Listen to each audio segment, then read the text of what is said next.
Alléluia.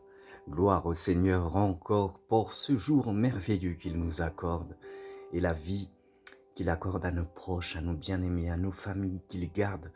Et il est ce Dieu-là qui répond à nos prières, ce Dieu-là qui veille sur nous et qui est fidèle à son alliance avec chacun de nous. Bien-aimés, que rien ne puisse t'empêcher de servir ton Dieu, de glorifier son nom, de témoigner sa gloire dans ta vie, sa bonté, sa magnificence, son pardon et sa miséricorde. Si combien même tu tombes, relève-toi. Si combien même tu pèches, va te repentir. Dieu est amour. Il faut qu'on avance. Nous avançons. Que le Seigneur nous bénisse et qu'il fasse du bien à quelqu'un encore en ce matin. Nous sommes sur une question théologique. Et nous voulons savoir ce matin qui sont les élus de Dieu. Qui sont les élus de Dieu. Alléluia. Les élus de Dieu sont tout simplement ceux que Dieu a prédestinés au salut. Ils sont appelés élus pour exprimer que Dieu les a choisis.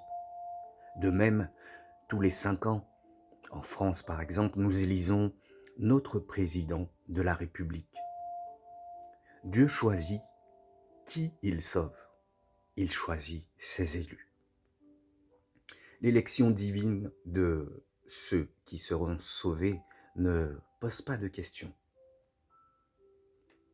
C'est la manière dont il effectue le choix qui est sujet à controverse.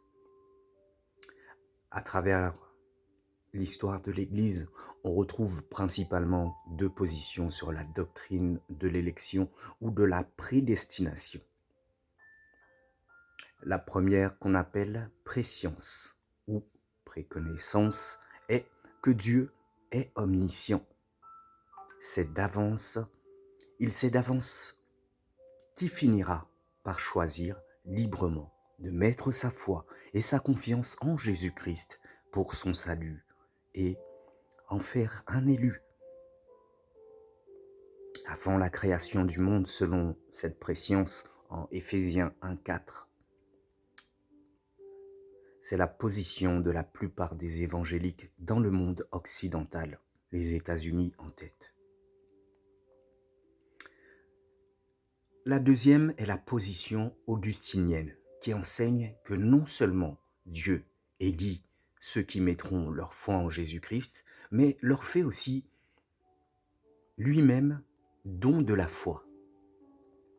Autrement dit, l'élection divine pour le salut n'est pas fondée sur la préconnaissance de la foi d'une personne, mais sur la grâce libre et souveraine du Tout-Puissant qui élit ceux qu'il veut sauver et qui finiront par mettre leur foi en Jésus-Christ, parce que Dieu les a élus.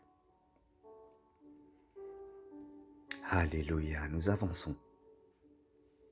La différence se résume à la question de savoir qui de Dieu ou de l'homme est l'auteur ultime du choix du salut. Pour les partisans de la préscience, c'est l'homme dont le libre arbitre souverain devient le facteur déterminant de l'élection divine.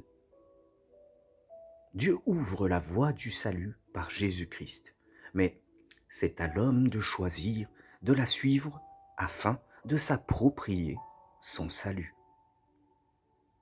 Cette vision a pour effet de rendre Dieu impuissant et de le priver de sa souveraineté en le rendant le Créateur dépendant de ses créatures. S'il veut des hommes au ciel, il ne lui reste qu'à espérer qu'ils emprunteront librement sa voie du salut. En fait, il ne s'agit même plus d'une élection, puisque Dieu ne choisit réellement personne, mais ne fait que confirmer notre choix.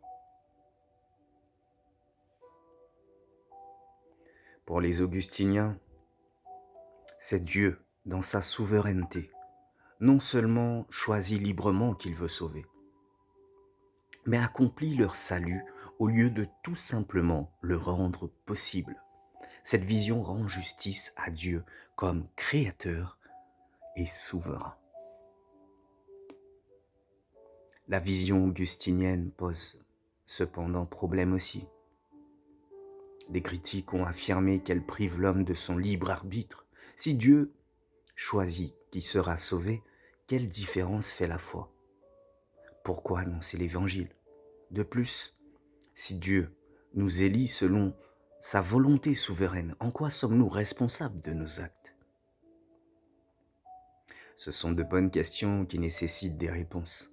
Un bon passage pour y répondre est Romains 9, le passage le plus profond sur la souveraineté de Dieu dans l'élection.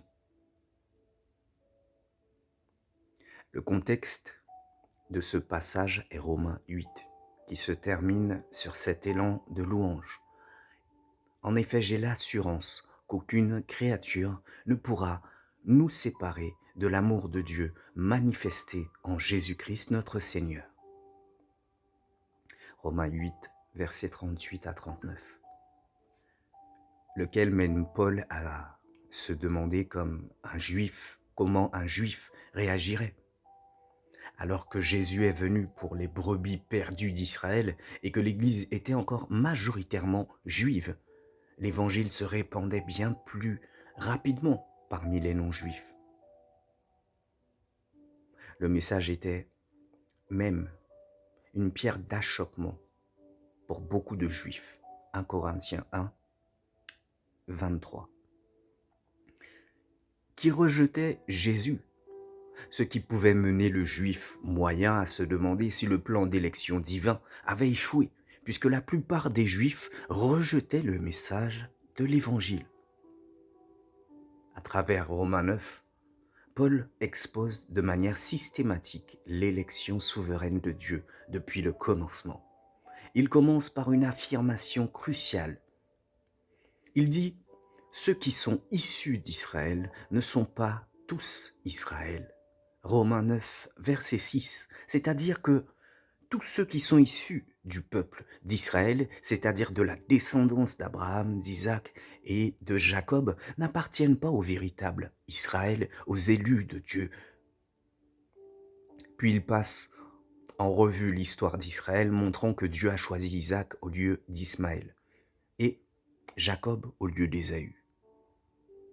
Au cas où quelqu'un penserait qu'il les a choisis en fonction de leur foi ou de leurs bonnes œuvres futures, il ajoute « Les enfants n'étaient pas encore nés et n'avaient donc fait ni bien ni mal, avant que le plan de Dieu subsiste, conformément à son choix et sans dépendre des œuvres de celui qui appelle. » Romains 9, 11. Ici, on serait tenté d'accuser Dieu d'injuste. Enfin, de commettre un acte d'injustice. Paul anticipe en tout cas cette accusation au verset 14. Il dit « Je ferai grâce à qui je veux faire grâce et j'aurai compassion de qui je veux avoir compassion. » Romains 9, 15. Dieu est souverain sur sa création. Il est libre de choisir et de ne pas choisir qui il veut. La créature n'a aucun droit d'accuser le Créateur d'injuste ou de commettre un acte d'injustice. L'idée même que la créature puisse juger son Créateur semble absurde à Paul, et il devrait en être de même pour nous, comme le montre l'équilibre en Romains 9. Comme mentionné précédemment, il y a d'autres passages qui parlent des élus de Dieu. Jean 6, 37 à 45 et Éphésiens 1, 3, 14 notamment. Le cœur de leur message est que Dieu a élu un reste de l'humanité pour le racheter et le sauver. Ces élus ont été choisis avant même que la création du monde soit, et leur salut est complet en Christ, comme le dit Paul. En effet, ceux qu'il a connus d'avance, il les a aussi prédestinés à devenir conformes à l'image de son Fils, avant que celui-ci soit le premier né d'un grand nombre de frères. Ceux qu'il a prédestinés, il les a aussi appelés. Ceux qu'il a appelés, il les a aussi déclarés justes. Et ceux qu'il a déclarés justes, il leur a aussi accordé la gloire. Bien-aimés, soyez tous abondamment bénis au nom de Jésus. À très bientôt.